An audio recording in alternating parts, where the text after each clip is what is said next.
নির্বাচনের প্রাক্কালে 4 দলের ইশতেহার বিশ্লেষণে উঠে এসেছে প্রতিশ্রুতি ও বাস্তবতার ব্যবধান। ভোটের সময় যত ঘনিয়ে আসছে, প্রতিশ্রুতির শব্দ তত জোরে বাজছে।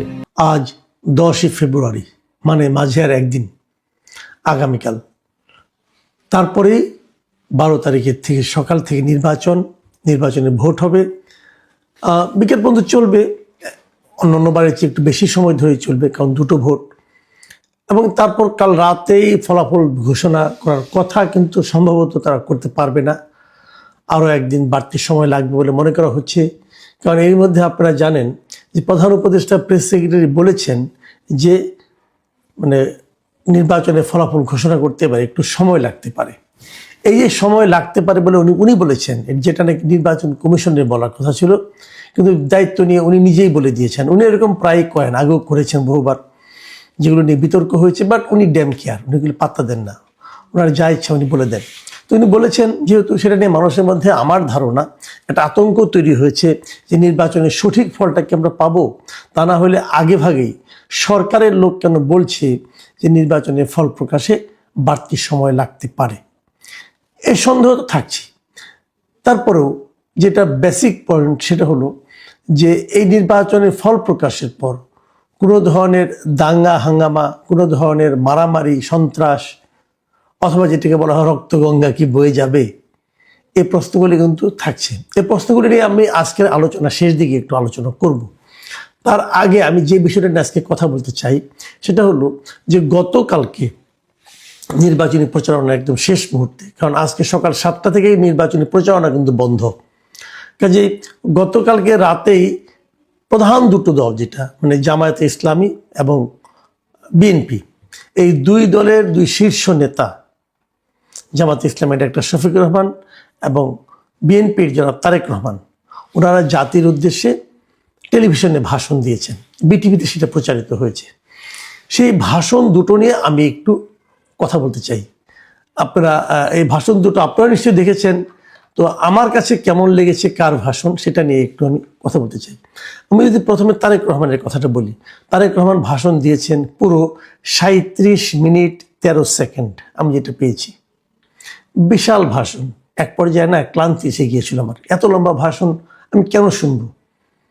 মানুষের তো সময়ের দাম আছে, এত লম্বা ভাষণ আমি পছন্দ করিনি।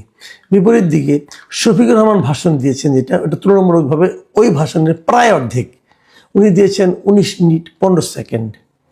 এটা তুলনামূলকভাবে ছোট, অর্ধেক, কিন্তু অর্ধেক হলেও এটা যে শুনতে খুব শ্রুতিমধুর ঠেকেছে তাও কিন্তু আমার কাছে মনে হয়নি। কেন হয়নি সেটাও আমি আপনাদেরকে বলবো। দুটো ভাষণের টাইপটা দু ধরনের, দুটো ভাষণের ক্যারেক্টার ছিল টোটালি দু ধরনের। আমার কাছে যেমন ধরেন, আপনি তারেক রহমান সাহেব কী বলেছেন, অনেক কথা বলেছেন, আমি দু একটা চুম্বক পয়েন্ট আমার কাছে যেগুলি চুম্বক মনে হয়েছে, গুরুত্বপূর্ণ মনে হয়েছে, সেগুলো আপনাদেরকে আমি একটু বলি। যেন উনি কর্মসংস্থানের উপর গুরুত্ব দিয়েছেন। 1 কোটি কর্মসংস্থান কিভাবে বানাবেন এবং এই জন্য কীভাবে শিক্ষা দিবেন, আপনার কারিগরি শিক্ষা, ব্যবহারিক শিক্ষা দিবেন, শিক্ষিত বেকার দেবেন, শিক্ষা শেষে যারা বেকার থাকবে তাদেরকে ভাতা দিবেন, ফ্যামিলি কার্ড দিবেন, 2,500 টাকা করে প্রত্যেককে দিবেন, ফ্যামিলি কার্ড দিবেন, এবং কোত্থেকে দিবেন সেটাও বলে দিয়েছেন। উনি বলেছেন যে এখন এই ফ্যাসিবাদী আমলে যে বিদেশে প্রতি বছর $16 বিলিয়ন পাচার হতো, উনি পাচারটা বন্ধ করবেন। পাচারটা বন্ধ করতে পারলে ওই টাকা দিয়ে এটা হয়ে যাবে। খুবই উচ্চাভিলাষী একটা, উনি যে পাচার বন্ধ করতে পারবেন, এটা ওনার সদিচ্ছাটা এতে প্রকাশিত হয়েছে। কিন্তু পারবেন কি? যদি না পারেন, যারা পাচার করে অভ্যস্ত তারা কি পাচার করবে না, অথবা ওনাকে মেনে নেবে? পাচার করতে না দিলে তারা কি অন্য ভূমিকা অবতীর্ণ হবে না? এসব বস্তু থাকছে। কিন্তু ওনার প্ল্যানটা আমার কাছে মনে হয়েছে টু দ্য পয়েন্ট উনি প্ল্যান করেছেন। এবং উনি বলেছেন যে রাষ্ট্রের মালিক আসলে জনগণ, সেটা কেবল খাতায় কলমে থাকে। উনি করে দেখাবেন যে জনগণের যার যে অধিকার সেগুলো উনি যাতে নিশ্চিতভাবে পায় সেই ব্যবস্থা উনি করবেন। উনি একদম টু দ্য পয়েন্ট আরও কিছু কথা বলেছেন। মসজিদের এবং বিভিন্ন ধর্মীয় প্রতিষ্ঠান যেগুলো আছে অন্যান্য ধর্মের, এখানে যারা নাকি ধর্মগুরু যারা আছে, মসজিদের ইমাম, খতিব, মুয়াজ্জিন যারা আছে, এদের অর্থনৈতিক সুবিধার কথা উনি বলেছেন, যাদের অর্থনৈতিক সুবিধা দেওয়া হবে। এটা আমার কাছে খুব গুরুত্বপূর্ণ মনে হয়েছে। দেখুন, ইসলামে একটা এলাকার মসজিদের যিনি ইমাম থাকেন, খতিব থাকেন বা মুয়াজ্জিন থাকেন, এরা কিন্তু ধর্মীয়ভাবে খুব সম্মানিত ব্যক্তি, কিন্তু তাদের জীবনযাপন কিন্তু খুব মানে দরিদ্র হালে কাটে, কারণ তাদের তো আর কোনো ইনকাম নেই। এই জন্যই তারা করে কি, ওই এলাকার যা নাকি দুষ্ট লোক আছে কিন্তু অর্থশালী লোক আছে তাদের কথা শুনতে বাধ্য হয়। কাজে এরা যদি নিজেরা স্বাবলম্বী হয় তখন আসলেই তারা কিন্তু ওখানকার সমাজের অনেক গুরুত্বপূর্ণ বিষয়ে স্বাধীনভাবে মতামত দিতে পারবেন। আমি মনে করি এটা খুব জরুরি, কারণ আমাদের এই দেশটা আপনি চান বা না চান এটাই বাস্তবতা যে এখানে ধর্মীয় আলেমদের একটা গুরুত্ব কিন্তু আছে। তাদেরকে স্বাবলম্বী হওয়ার সুযোগ যদি সরকারের থাকে তাহলে সেটা দেওয়া উচিত। আমার কাছে এটা ভালোই লেগেছে। তারপরে আরও অনেক কিছু বলেছেন উনি, যে পরিকল্পনা উনি যে নিচ্ছেন, উনি একটা খুব গুরুত্ব দিয়ে বলেছেন যে আমরা তো অনেক পরিকল্পনা নেই, কিন্তু সেই পরিকল্পনা বাস্তবায়নে কিন্তু দুর্নীতি হয়, এবং এই দুর্নীতি উনি কঠোরভাবে দমন করতে চেয়েছেন। মানে উনি যে পরিকল্পনা নেবেন, যেমন আমি নিজেও কিন্তু অনেকবার বলেছি যে আপনি বলেছেন যে বস্তির জন্য আপনি বস্তিতে আপনি বানাবেন, ফ্ল্যাট বানাবেন, কিন্তু যাদেরকে বানাতে দিবেন তারা কি করবে? তারা তো চুরি করবে, এবং তারা তো সেখানে নিজের আত্মীয় স্বজনের নাম বসিয়ে দেবে। তো উনি ওই বিষয়টা কি নাম যায় না, উনি বলেছেন যে এই পরিকল্পনা বাস্তবায়নে যে দুর্নীতি হয় এটাকে উনি কঠোরভাবে দমন করবেন। এবং আরও বলেছেন, আমি এই শব্দটা আমার ভালো লাগছে, যে দুর্নীতি নিয়ন্ত্রণে যতটা কঠোর হওয়া যায় বিএনপি ততটাই কঠোর হবে। মানে ম্যাক্সিমাম কঠোরতা দেখাবে, মানে দুর্নীতির বিরুদ্ধে এক ধরনের জিহাদ বলতে পারেন। আরেকটা কথা বলেছেন, আমি বেশি লম্বা করবো না, বুঝতেই পারছেন প্রায় লম্বা তো ভাষণ, হ্যাঁ, আধা ঘন্টার বেশি সময় ভাষণ বললে তো অনেক কথাই বলা যায়। যে কথাটা বলেছেন আর একটা, সেটা আমি বলি, সেটা হলো যে এই 12 তারিখে আপনারা বিএনপিকে ভোট দিবেন, 13 তারিখ থেকে বিএনপির এমপিরা আপনাদের দায়িত্ব নেবেন, এবং এই দায়িত্বটা তারা ঠিক মতো পালন করছে কিনা সেটা দেখার দায়িত্ব আমি নিচ্ছি, মানে আমি তারেক রহমান নিচ্ছি। মানে মূলত যেটা বোঝা গেল যে উনি সামগ্রিকভাবে পুরো জাতির দায়িত্বটা উনি নিজের কাঁধে নিতে চান এবং নেওয়ার কথা ওনার ইচ্ছা আছে। আমার কাছে ভালো লেগেছে, একজন নেতার এরকম বক্তব্য হওয়া উচিত। আমি যদি এর বিপরীতে ডক্টর শফিকুর রহমানের বক্তব্যটা 19 মিনিট 15 সেকেন্ডের বক্তব্যটা দেখি, আলোচনা করি, তাহলে আমরা কি পাই? জামাত নেতা ডক্টর শফিকুর রহমান উনি প্রথম থেকে যে কথাটা বলেছেন যে এই দেশটা ওনারা তরুণদের হাতে তুলে দিতে চান, তরুণরাই এই দেশের কাণ্ডারি হবে, তরুণরাই হাল ধরবে, তরুণরাই সবাইকে মিলে ঐক্যের বাংলাদেশ গড়বে। খুবই ইন্টারেস্টিং কথা। উনি এই সঙ্গে এই কথাও বলেছেন যে পরিবারতন্ত্রের উনি অবসান ঘটাতে চান, মানে পরিবারের পরিচয়ে কেউ ক্ষমতা দখল করবে এটা ওনারা চান না। বোঝা গেছে এই আলোচনাটা, সরাসরি আক্রমণটা তারেক রহমানের প্রতি উনি দিয়েছেন। লুটপাটের অবসানের কথা বলেছেন। তারপরে উনি প্রমাণ হিসেবে বলেছেন যে জামাতই পারবে, কারণ জামাতের অতীতে যারা মন্ত্রী ছিল, এমপি ছিল, তারা লুটপাট করেনি, তাদের বিরুদ্ধে দুর্নীতির কোনো অভিযোগ আসেনি, এগুলো উনি উল্লেখ করেছেন। এবং উনি বলেছেন যে নারীকে মূল্যায়ন করা হবে, নারীকে নিরাপত্তা দেওয়া হবে, কেউ যেন ভয়ের সংস্কৃতির মধ্যে বসবাস না করে সেটা দেখানো হবে। এবং উনি 3টা ক্ষেত্রের কথা বলেছেন যে দেশের উন্নতি করতে হলে এই 3টা ক্ষেত্রে উন্নতি করতে হবে, এবং এই 3টা ক্ষেত্রে কী করতে হবে? শিক্ষায় সংস্কার আনতে হবে, বিচার বিভাগ আমূল ঢেলে সাজাতে হবে, এবং অর্থনীতির সংস্কার করতে হবে। এই 3টাকে উনি মেইন টার্গেট হিসেবে বলতে চেয়েছেন। তো প্রবাসীদের নিয়ে কথা বলেছেন। তারপরে আপনি বলেছেন যে আমাদের পরিবর্তনে একটা মহা সুযোগ এসেছে, আমরা যেন এই সুযোগটা হেলায় না হারাই, এবং বারবার উনি কিন্তু তরুণদের হাতে ক্ষমতা দিতে চেয়েছেন। আর শেষের দিকে উনি হা ভোটের কথা, শেষের দিকে ঠিক মাঝামাঝিতেই উনি হা ভোটের কথা বলেছেন যে সবাই যেন হা ভোট দেয়, তাহলে পরিবর্তনটা পূর্ণাঙ্গতা পাবে। এগুলি ভালো। আমরা দুটো জিনিস খেয়াল করেছি, আমার এখন আমি বিশ্লেষণটা করি। এটা হলো যে জামাতের আমির উনি কিছু নীতিগত কথা বলেছেন, কিভাবে করবেন না করবেন সে ডিটেলে উনি জান নাই। আর বিএনপি নেতা ওনার কাছে মনে হচ্ছে উনি খুব ডিটেলে গিয়েছেন।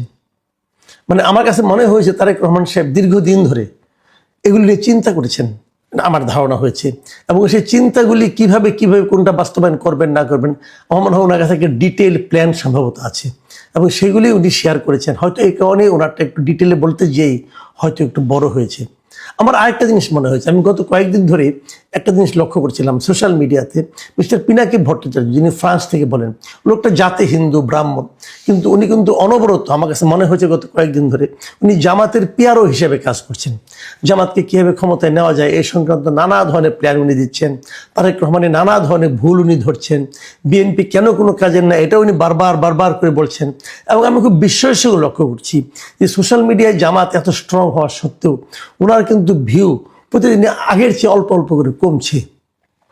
তো ওনার কি জনপ্রিয়তা ধস নামলো কিনা আমি বলতে পারবো না, কিন্তু উনি যে একটা দিকে চলে যাচ্ছেন এটা ভালো, এটা এটা এটা অ্যাক্টিভিস্ট হিসাবে উনি জামাতের পক্ষ নিচ্ছেন, একজন উনি নিজের মুসলমান না হয়েও নিচ্ছেন, এটা অবশ্যই জামাতের জন্য একটা বিরাট অর্জন আমি মনে করব।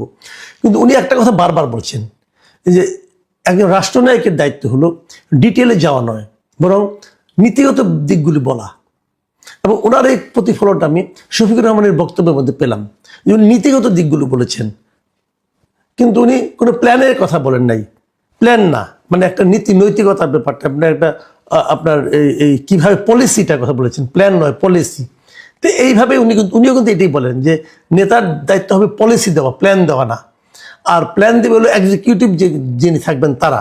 তো যাই হোক, আমি সেটার প্রতিফলন কিন্তু আমি শফিকুর রহমানের মানে বক্তব্য পেলাম, এবং আমি ওনার বক্তব্য শুনতে শুনতে আমার মনে একবার মানে প্রশ্ন জাগলো যে by any chance Pinaki Bhattacharya ড্রাফটটা করে দেননি তো? আমি জানি না, আমি বলতে পারবো না, কিন্তু কেন মনে হলো আমি জানি না, হয়তো আমার মনের ভুল হতে পারে, আমি জানি না, কিন্তু আমার কাছে এরকম মনে হয়েছে। আর তারেক রহমানের বক্তব্য শুনে যেটা মনে হয়েছে, উনি দেশটা নিয়ে অনেক দিন ধরে আসলে ভাবছিলেন মনে হলো আমার কাছে, যখন বিদেশে ছিলেন ওনার কিছু প্ল্যান উনি বাস্তবায়ন করতে চান হয়তোবা, কিন্তু সেগুলো কতটুকু আমাদের দেশের প্রেক্ষিতে বাস্তবায়নযোগ্য এটা নিয়ে হয়তো উনি বাস্তবায়ন করতে গেলে টের পাবেন। আমি যে কথাটা বলে শেষ করতে যে আলোচনা বড় হয়ে গেছে এমনিতেই, ছোট্ট একটা কথা যেটা আমি শুরুতেই বলেছিলাম, এই নির্বাচনের পর কি কোনো সংঘাত হতে পারে, কোনো বিরোধ দেখা দিতে পারে? আমি শুরু থেকেই বলছিলাম নির্বাচনটা শান্তিপূর্ণভাবে হবে, আমার কাছে মনে হয়েছে, কারণ যারা নাকি অশান্তি তৈরি করবে সেরকম কোনো সম্ভাবনা আমি দেখিনি। আমি বিভিন্ন সেক্টরগুলি বলেছি, বিএনপিও চায় নির্বাচন হোক, জামাতও চায় নির্বাচন হোক, সরকারও চায় একটি নির্বাচন হোক, এমনকি আওয়ামী লীগও চায় একটি নির্বাচন হোক। কাজে এই নির্বাচনে বিরোধ তৈরি হবে কেন, সংঘাত কেন হবে, এগুলো আমার যুক্তি ছিল। আমার যুক্তি সবসময় ঠিক হবে তা তো আমি মনে করি না, আমিও তো মানুষ, তাই না? আমার সীমাবদ্ধতা আছে, জ্ঞানের সীমাবদ্ধতা আছে, চিন্তার সীমাবদ্ধতা আছে, যদি ভুল তো হতেই পারে। কিন্তু এখন আমার মনে হচ্ছে এই দুইটা বক্তৃতা শোনার পর নির্বাচন পরবর্তী পরিস্থিতি নিয়ে আমি একটু উদ্বিগ্ন। কেন উদ্বিগ্ন সেটা বলি। আমি দুটো ভাষণের মধ্যে খুব আগ্রহ নিয়ে অপেক্ষা করছিলাম একটা শব্দ শোনার জন্য। সেই শব্দটা হলো, দুজন নেতাই বলবেন যে 12 তারিখে নির্বাচন হবে, জনগণ যে রায় দেবে আমরা সেটা মেনে নেব। মানে জনগণ যদি আমাদের বিরুদ্ধে রায় দেয় আমরা মেনে নেব। এই কথাটা আমি কোনো নেতার বক্তব্যে পেলাম না, অথচ গণতন্ত্রে কিন্তু এটাই মূল বক্তব্য। গণতন্ত্রের মূল বক্তব্য হলো আমি জনগণের মতামতকে শ্রদ্ধা করি, জনগণ যদি আমার বিরুদ্ধে মতামত দেয় তবুও আমি মেনে নেব। আমি ভাববো আমি যা করেছি তার জন্য এটাই আমার প্রাপ্য ছিল। কিন্তু এই বক্তব্যটা আমি এই দুই নেতার কারো কাছ থেকে পেলাম না। তার মানে হলো দুই নেতাই ভাবছেন যে আমাদের জয়টা সুনিশ্চিত, আমি জেতার জন্য নির্বাচন করছি। হ্যাঁ, জেতার জন্যই সবাই নির্বাচন করে, কিন্তু সবাই তো জেতে না। যে না যেতে তার মনোভাবটা কি হবে? সে কি বলবে আমার জেতার কথা ছিল, সূক্ষ্ম কারচুপি হয়েছে, স্থূল কারচুপি হয়েছে, এগুলো বলবে? এবং এটা কিন্তু আমরা শুনে শুনে আমাদের মনটাই খারাপ হয়ে গিয়েছিল। 91 সালে যেটাকে মনে করি এদেশের ইতিহাসে সবচেয়ে ভালো নির্বাচন, সেই নির্বাচনের ফল হওয়ার পরেও কিন্তু শেখ হাসিনা বলেছিলেন সূক্ষ্ম কারচুপি হয়েছে। 96 নির্বাচনে আওয়ামী লীগ যখন বিজয়ী হলো তখন আমি খালেদা জিয়ার পক্ষ থেকে বলতে শুনেছিলাম, ওনারা বলেছিলেন যে স্থূল কারচুপি হয়েছে। তো এগুলো বললে কি হয়? জনগণকে অপমান করা হয়। মানে জনগণ যে আসলে আপনার বিরুদ্ধে রায় দিতে পারে এটা আপনি মানতে চান না। এটা না মানার মাধ্যমে আপনি প্রমাণ করেন আপনি নিজেই গণতান্ত্রিক না। এবার কি হবে? এবার দুই নেতার কেউ তো বললেন না যে জনগণের রায় আমরা মেনে নেব। বলা উচিত ছিল। যখন তারা না বলেন তখন আমরা আতঙ্কিত হই। আমরা ভাবি নির্বাচনের পর যদি বিএনপি হেরে যায় কোনো কারণে, যদি দেখেন আপনি যেন ভোট বিপ্লব হয়েছে, যেটা আশা জামাত ইসলাম প্রায়ই করছেন, তাহলে বিএনপিকে সেই ফল মেনে নেবেন, নাকি বিএনপি আন্দোলন শুরু করবেন যে ইলেকশন ইঞ্জিনিয়ারিং হয়েছে তাই আমাদেরকে হারিয়ে দেওয়া হয়েছে? অথবা যদি জামাত হেরে যায়, জামাতকে সেই ফল মেনে নেবে, নাকি তারা বলবে যে নীরব ভোট আমাদের পক্ষে পড়েছিল, সেই ভোটগুলোকে চুরি করা হয়েছে? তাহলে তারা কি মানে আন্দোলন শুরু করবে, মারামারি শুরু করবে, ভোটের ফলাফলকে অগ্রাহ্য করা শুরু করবে? আমাদের ভয়টা এখানেই। গণতন্ত্র নিয়ে, ভোট নিয়ে এ ধরনের ভয় তো আমরা পেতে চাই না। এবং এই ধরনের ভয় যে পাওয়া মানে উচিত না, তার কোনো সে ধরনের কোনো বাস্তবতাও কিন্তু নির্বাচন কমিশন কিন্তু অন্তর্বর্তীকালীন সরকারও তৈরি করতে পারেনি। কাজেই নির্বাচন নিয়ে আমাদের মনে যে অনিশ্চয়তা, আমাদের মনে যে ভীতি, সেটা কিন্তু থেকেই যাচ্ছে। তারপর একদিন পরে দেখি কি হয়। আপনারা সবাই ভালো থাকবেন।